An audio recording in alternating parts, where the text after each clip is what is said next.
In a world run by electricity, where we flick a switch for light and turn a dial for heat, it's easy to forget the raw, primal skills that kept our ancestors alive for millennia. I'm Alex Carter, and today we're stripping away the modern conveniences to dive deep into the heart of human ingenuity. We're not talking about theoretical ideas or doomsday fantasies. These are the actionable, historically verified survival methods that have been tested by the harshest environments imaginable. These are the skills that are written into our DNA, waiting to be rediscovered. If you're fascinated by history, genuine survival, and time-tested techniques that actually work when everything else fails, then you're in the right place. Go ahead and hit that subscribe button because we're about to embark on an incredible journey back in time. This isn't about fluff, it's about practical knowledge that could genuinely save your life. From making fire with nothing but what nature provides, to keeping food edible for months without a fridge, these methods are the bedrock of self-reliance. Our ancestors didn't have apps or gadgets, they had keen observation, a deep understanding of their environment, and a relentless will to live. By learning these forgotten arts, we not only honor their legacy, but also empower ourselves in a world that has become increasingly dependent on fragile systems. It's about building real confidence, knowing you have the skills to thrive, not just survive. So, as we explore these 7 incredible methods, I want you to think about which one resonates with you the most. Which technique sparks your curiosity or seems most vital for your own preparedness? Drop a comment below and let me know which method intrigues you. Your engagement fuels this community, and it's fascinating to see which skills people are drawn to. Now, grab your pack, check your gear. We're heading out. The wild is calling, and it's time to learn its oldest secrets. Right, first things first, fire. It's the heart of any camp, the difference between a miserable night and a safe one. Forget your lighters, forget your matches. We're going back to basics. The bow drill is a classic. It's all about friction. You need a spindle, a fireboard, a handhold, and a bow. The key is finding the right wood, dry and non-resinous. You apply downward pressure with the handhold, seesaw the bow back and forth, and the friction between the spindle and the board starts creating a fine, dark dust. You'll see smoke, you'll smell it, but you have to keep going. Persistence is everything here. You're looking for a tiny, glowing ember in that dust. Once you have that precious ember, the next step is critical. You can't just blow on it, you'll blow it out. You need a tinder bundle. This is your fire's nursery. Think fine, fluffy, and bone-dry materials. Shredded bark from a birch tree, dried grasses, cattail fluff, or even cotton from your clothing. You carefully transfer the ember into the heart of this bundle, nestling it in like a fragile egg. Then, you gently cup your hands around it, protecting it from the wind, and begin to blow. A slow, steady breath is what you need. You're feeding it oxygen, coaxing that tiny spark into a real flame. Another brilliant method is flint and steel. Our ancestors carried these for centuries. You strike a piece of high-carbon steel against a sharp edge of flint or chert. This action shaves off tiny particles of steel, which ignite in the air, creating a shower of hot sparks. The trick is to catch these sparks on something that will hold an ember, and that's where char cloth comes in. It's just cotton cloth that's been heated in an airtight container until it's blackened. It catches a spark with incredible ease. A single spark lands, and it begins to glow, spreading across the cloth. You then transfer this to your tinder bundle and bring it to life. This is real survival alchemy. In the wild, a big score, a successful hunt, or a massive forage is a blessing, but it's also a race against time. Without a freezer, how do you stop it all from rotting? The answer is ancient and ingenious: fermentation and drying. Fermentation isn't about spoilage, it's controlled decomposition using beneficial bacteria. Think of sauerkraut. Cabbage is shredded, salted, and packed tightly into a crock. The salt draws out water, creating a brine that kills off harmful bacteria while allowing lactic acid bacteria to thrive. These little guys preserve the cabbage, enhance its nutritional value with vitamins, and create that amazing tangy flavor. This works for countless vegetables. This process transforms food, making it last through the lean months of winter. The same principle applies to creating things like yogurt or kefir from milk, if you're lucky enough to have a source. It's a living pantry, full of gut-healthy probiotics. Today you can easily replicate this. All you need are vegetables, salt, and an airtight container with a fermentation lock. It's a skill that turns your kitchen into a food preservation laboratory, completely off-grid. It's about understanding the microscopic world and making it work for you, a technique that has sustained entire cultures for thousands of years. Then there's drying, perhaps the oldest preservation method of all. Whether it's meat, fruit, or herbs, removing the moisture is key to stopping bacteria and mold in their tracks. For meat, you'd slice it thin, maybe rub it with salt to help draw out water and add flavor, and then hang it in a dry, airy place, protected from insects. The sun and wind do the work, creating jerky that can last for months. Fruits like apples or berries can be laid out on racks in the sun. It concentrates their sugars and flavors, creating a lightweight, high-energy snack that's perfect for the trail. This is how you carry the bounty of summer into the dead of winter.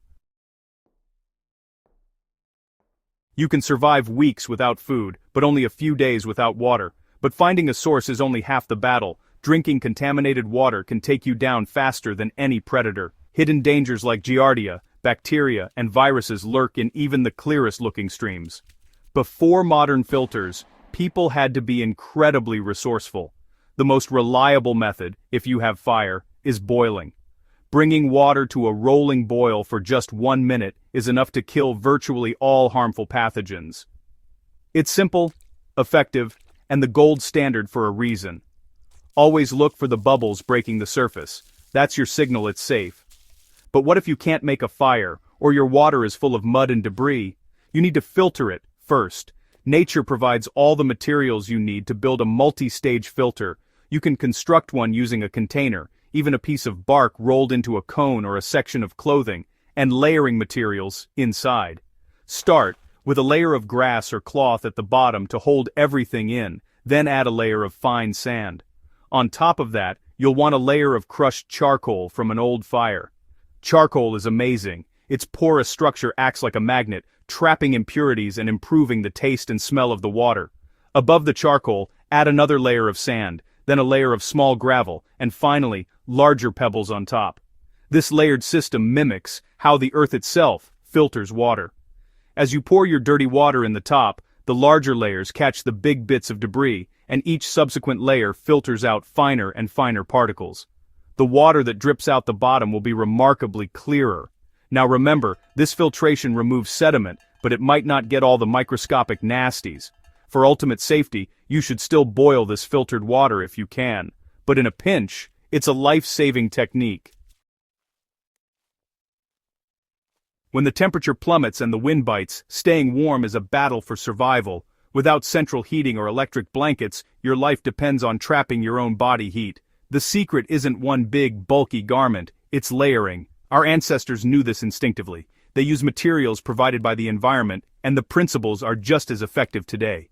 The base layer, closest to your skin, should be something that wicks moisture away. In the old world, this would be thin, soft wool. Getting wet from your own sweat is a fast track to hypothermia, so this layer is crucial for staying dry. The next layer is your insulation. This is where you trap air, which is a fantastic insulator. Think thick, fluffy materials. Wool is the undisputed champion here. Even when it gets damp, wool retains a remarkable amount of its insulating properties, unlike cotton, which becomes a death trap. Multiple thin layers of wool are better than one thick one, as they create more pockets of trapped air. In a true survival situation, you'd improvise. Stuffing your clothes with dry leaves, grasses, or straw creates that same loft, that same network of air pockets that holds your body heat close and keeps the cold out. Finally, you need an outer shell to protect you from the elements, primarily wind and rain. Historically, this might have been tanned animal hides or tightly woven oiled canvas. This layer stops the wind from stealing the warm air you've trapped in your insulating layers. It's the shield that defends your personal microclimate. By understanding this three-part system, wicking, insulating, and shielding, you can stay warm in punishing conditions using only what you can find. It's not about having the fanciest gear, it's about applying the timeless physics of heat transfer. A shelter is more than just a roof over your head, it's your bastion against the elements. The most intelligent shelters ever designed weren't built on top of the land, but within it. Earth-sheltered homes, dugouts, and sod houses use the immense thermal mass of the ground itself to regulate temperature. The Earth maintains a relatively constant temperature year-round, typically around 50 to 60 degrees Fahrenheit, or about 10 to 15 Celsius. just a few feet below the surface. By building into a hillside or banking earth against the walls, you create a home that stays cooler in the summer and warmer in the winter, without a lick of electricity. This principle extends to food storage too. A root cellar is the perfect example of passive climate control. Dug deep into the ground, it provides a consistently cool, dark and humid environment that is perfect for storing root vegetables, apples, and preserves for months on end. It's like a natural refrigerator powered by the earth itself. The design is simple but brilliant: an insulated door, ventilation to prevent stale air and mold, and thick earthen walls. This wasn't a luxury. For homesteaders and settlers, it was an essential component for surviving the long, harsh winters when fresh food was scarce. Even above-ground structures were designed with incredible intelligence. Strategic placement was everything. A house might be built with most of its windows facing south, at least in the northern hemisphere, to capture the low winter sun for passive solar heating. A wide roof overhang would then block the high summer sun, keeping the interior cool. Deciduous trees would be planted on the south side, providing shade in the summer but losing their leaves to let the sun through in winter. This wasn't just architecture. It was a deep, symbiotic relationship with the environment and the seasons, a masterclass in working with nature, not against it. Imagine being lost. No phone, no GPS, just you and the vast, unforgiving wilderness. How do you find your way? For millennia, humans looked to the sky. The stars are the oldest map in existence. In the northern hemisphere, the North Star, Polaris, is your anchor. It sits almost directly above the North Pole, so finding it means you know which way is north with absolute certainty. To find it, you first locate the Big Dipper. The two stars on the outer edge of the Dipper's cup are the pointer stars. They form a straight line that points directly to Polaris, which is the brightest star in that immediate area. Once you know north, you can figure out all the other cardinal directions. During the day, the sun is your guide. It rises in the east and sets in the west, but you can get more precise than that. A simple stick pushed into the ground can become an accurate clock and compass. Mark the tip of the stick's shadow in the morning. Wait 15 to 20 minutes, and mark the new position of the shadow's tip. Drawing a line between those two marks gives you a rough east-west line. A line perpendicular to that will be your north-south line. It's an ancient and incredibly reliable method for getting your bearings when you're completely disoriented. But navigation isn't just about the sky. It's about reading the land itself. You have to learn to observe the subtle clues nature leaves everywhere. In the northern hemisphere, moss often grows more thickly on the north side of trees, where there is more shade and moisture. Prevailing winds can shape the growth of trees over time. The direction of water flow tells you you're heading downhill, likely towards a larger body of water. Combining these terrestrial observations with celestial navigation creates a powerful three-dimensional mental map of your surroundings. It's about switching on your awareness and seeing the world not as a green blur, but as a landscape full of signs and directions. In a survival scenario, a small cut can become a life-threatening infection. Staying clean and healthy is not a luxury, it is a critical survival priority. Without access to pharmacies and first aid kits, our ancestors turned to the green pharmacy all around them. They understood that many plants held powerful medicinal properties. For cleaning wounds, they would use natural antiseptics. Willow bark, for example, contains salicin, the precursor to aspirin. A tea made from it could reduce fever and inflammation. Sage, when burned, can fumigate a shelter, and a poultice of its leaves has antiseptic qualities. Personal hygiene was also maintained through natural means. Soap could be made by rendering animal fat and mixing it with lye, derived from wood ash. A complex but vital process. For simpler cleaning, abrasive materials like sand could be used to scrub pots and even skin. A steam bath or sweat lodge was another powerful tool. By heating rocks in a fire and placing them in an enclosed shelter, then pouring water over them, you create an intense steam. This not only cleanses the pores and skin, but can also help clear the respiratory system, a huge benefit if you're battling a cold in the wild. Dental health was also a concern. People would use chew sticks from specific trees, like oak or dogwood. Fraying the end of a twig created a primitive toothbrush, and the tannins in the wood had astringent properties that helped to clean gums. For pain, a clove of garlic or a yarrow leaf poultice could be applied to an aching tooth due to their antibacterial and numbing properties. This knowledge wasn't superstition. It was a carefully curated collection of remedies, passed down through generations, that allowed people to maintain their health and resilience in a world without modern medicine. We've journeyed back in time today, uncovering just a fraction of the incredible knowledge our ancestors possessed. From the spark of a bow drill to the silent guidance of the stars, these aren't just quaint historical footnotes, they are a testament to human endurance and ingenuity. In a world of increasing uncertainty, reclaiming these skills is more than a hobby. It's an investment in your own resilience. It connects you to the natural world on a profound level and strengthens your understanding of what it truly means to be self-reliant. The ability to provide for your own warmth, water, and food is the ultimate freedom. If this journey into our past has ignited a fire in you, then subscribe and join our community of modern explorers. There are countless other forgotten survival techniques waiting to be rediscovered, and we'll be diving into more of them in future videos.